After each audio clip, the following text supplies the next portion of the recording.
my fellow Americans. I am a scholar, you are a donkey. Assalamu alaikum. This is the second video in the Christian Prince series on Nikah Muta. Previously we saw how CP had tried to play games with a certain hadith that discussed Nikah Muta. In this video we will see more evidence of his duplicitous nature and how he still tries to deceive people with the same old lies that have already been debunked by the likes of Farid and others. So let's get into it. But this is not your prophet, the one who said that. Show the viewer, show the viewers the English translation. No problem. Here we go. This is the English translation. Did your prophet say it cancelled? Or this is the guy who was making narrate the story? Come on. One time you called the prophet saying it. Okay, hold on. So the guy. Allah, he made it halal. You Show said, the viewers you the said, cancelled. I'm listen. You said it is cancelled. Show me the verse. Come on, show the guys the English translation. Why I'm showing it. This is a guy like you. This is a guy like you saying it is mansukh. Okay, show us the verse of mansukh. Mansukh means. Okay, what is CP talking about? And this is a guy like you? No, CP. Imam Bukhari was not just some guy. Now, I know you're a little confused about who Imam Bukhari even was, and Brother Farid has already embarrassed you on this, but Imam Bukhari was one of the greatest scholars of Islam. To explain the hadith of Salama al-Aqwa, Imam Bukhari cited the report of another Islamic authority, even greater than him, and that is none other than Ali bin Abu Talib, radhiyallahu anhu, the future fourth caliph. This is also not just some guy. You're some guy, CP, who is desperate for Patreon money. And by the way, elsewhere in his compilation, Imam Bukhari did include a report from Ali bin Abu Talib, radhiyallahu anhu, which states, on the day of Khaybar, Allah's Messenger ﷺ forbade the Mut'ah, i.e. temporary marriage, and the eating of donkey meat. Now, just because there was some confusion among some of the Sahaba, such as Ibn Abbas, may Allah be pleased with him, doesn't mean that temporary marriage was not abrogated. It just means that some of the Sahaba were mistaken. People didn't have cell phones and text messaging in those days.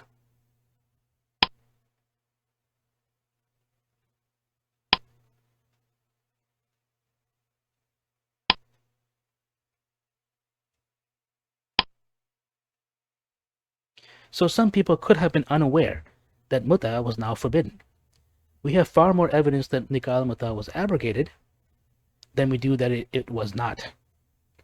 Let's continue. It's abrogated by Allah order. Show us the order of Allah. Where it says made unlawful. My friend, at the end of it doesn't even say, it doesn't say that. It says mansukh. Do you know Arabic? Read it carefully. It says wa innahu mansukh. Mansukh means obligated. Exactly. Show me the abrogation verse. Oh, come now, CP. Really? So you want to see where it is written that Allah forbid Mut'ah? Okay, no problem. In Sahih Muslim, we have a hadith related by Sabr al-Juhani that the Prophet himself said, O people, I had permitted you to contract temporary marriage with women, but Allah has forbidden it now until the day of resurrection. We see this clearly in the Arabic as well.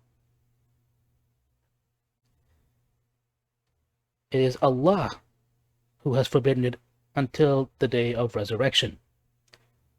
So what are you talking about, CP? Why did the Prophet himself say that it is Allah who has forbidden Nikah Muta? Now CP did refer to this hadith later on in his debate with the Muslim, but as we'll see in a future video, he completely misunderstood the alleged contradiction that exists.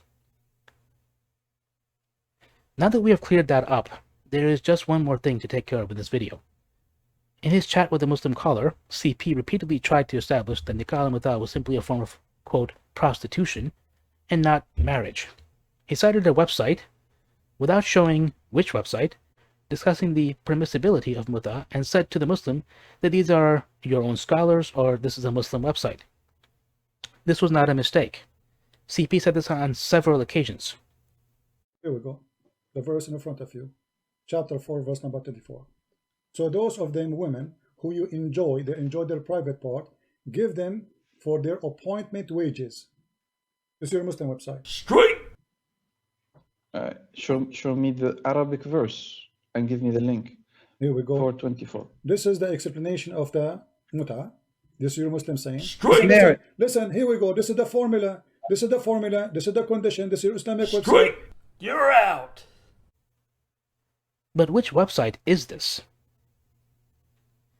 Well, when we see the entire page from the top, the part that CP initially kept hidden, we see it is alislam.org.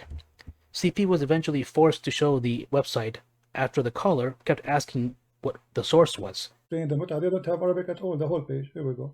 You say what I will do. This is your Muslim website. I will show you Arabic if there's Arabic. This is your Muslim website, alislam.org. So what does this have to do with me? Here we go. Let me show you that this is islam.org. I have nothing to do with it. There's no Arabic. So I shall create Arabic for you to show you the Arabic. There's no Arabic. There's no Arabic. If there's no Arabic, this is came from where? Those are your scholars explaining to you. But originally, he kept the title hidden. Now he claims that alislam.org is a Muslim website, but actually it is a website run by the Ahlul Bayt Digital Islamic Library Project, which is a Shia organization, not a Sunni one.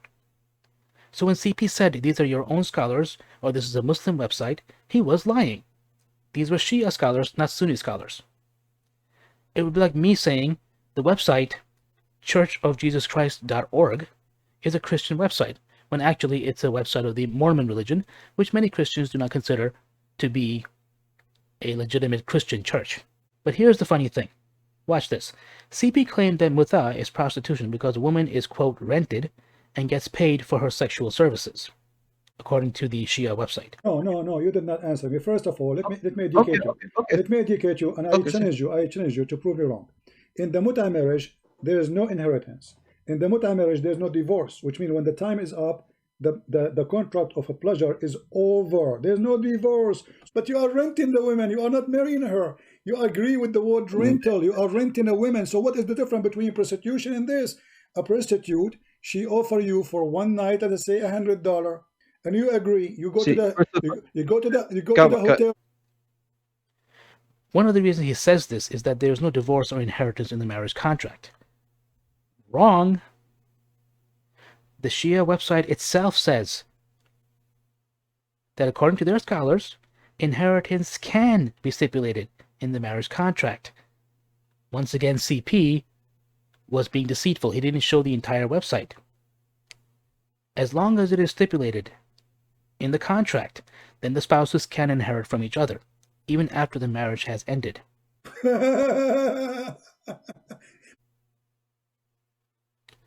Furthermore, there is the issue of inheritance for any child born from this marriage. The Shia scholar stated that this child will be entitled to inheritance, though it is half that of a child born in a permanent marriage. Now, I don't know that much about prostitution and how it works, but I'm pretty sure that there has never been a case where a John, that's slang for a client of a prostitute, hired a prostitute and promised to put her in his last will and testament as someone who can inherit from him.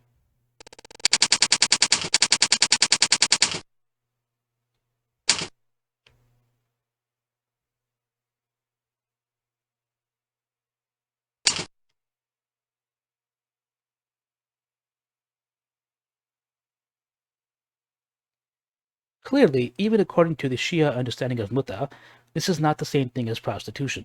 Of course, all of this is irrelevant to Sunnis because we believe Nikah Muta has been forbidden, no matter how much CP wants to whine about it. But in the next video, we will see how CP shot himself in the foot and condemned his own Bible for allowing what can only be described as a marriage solely for sexual pleasure. You don't want to miss it. وَقُلْ جَاءَ الْحَقُّ وَزَهَقَ الْبَاطِلُ إِنَّ الْبَاطِلَ كَانَ زَهُوقًا